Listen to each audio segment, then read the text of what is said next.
यहाँ हम उत्पत्ति में पढ़ते हैं, प्रभु की महिमा करते हैं। उत्पत्ति 2 अध्याय पढ़ते हैं। यहाँ लिखा, यो आकाश और पृथ्वी और उनकी सारी सेना का बनाया समाप्त हो गया, और परमेश्वर ने अपना काम जिसे वह करता था 7वें दिन समाप्त किया, और उसने अपने किए हुए सारे काम से 7वें दिन विश्राम किया। और परमेश्वर ने 7वें दिन को आशीष दी और पवित्र ठहराया, क्योंकि उसमें उसने सृष्टि की रचना के अपने सारे काम से विश्राम किया था। यह है कि जब वे उत्पन्न हुए, अर्थात जिस दिन यहोवा परमेश्वर ने पृथ्वी और आकाश को बनाया, तब मैदान का कोई पौधा भूमि पर ना था, और न मैदान का कोई छोटा पेड़ उगा था, क्योंकि यहोवा परमेश्वर ने पृथ्वी पर जल नहीं बरसाया था, और भूमि पर खेती करने के लिए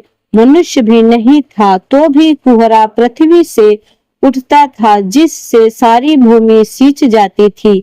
तब यहोवा परमेश्वर ने आदम को भूमि की मिट्टी से रचा और उसके नथनों में जीवन का श्वास फूंक दिया, और आदम जीवता प्राणी बन गया। और यहोवा परमेश्वर ने पूर्व की ओर अदन में एक वाटिका लगाई, और वहां अदन को जिसे उसने रचा था रख दिया।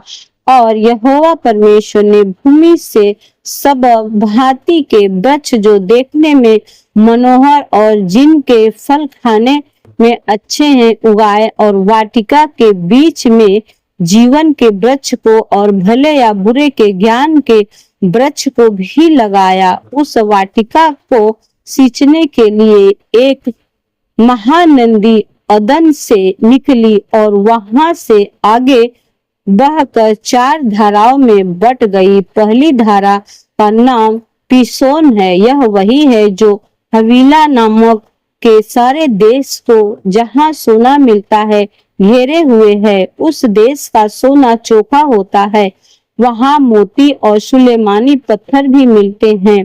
दूसरी नदी का नाम गिहोन है। यह वही है जो कूश के सारे देश को घेरे हुए है।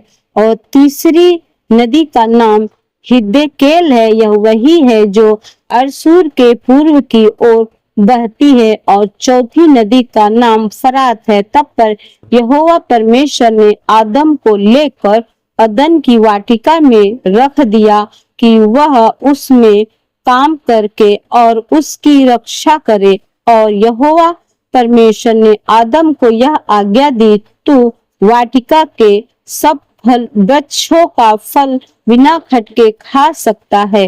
प्रभु परमेश्वर इन वचनों को आशीष करे। आप सुने और प्रभु की महिमा करें और पढ़ें, और प्रभु परमेश्वर आपके जीवन में बड़े बड़े कार्य करे। यीशु के नाम में आमीन।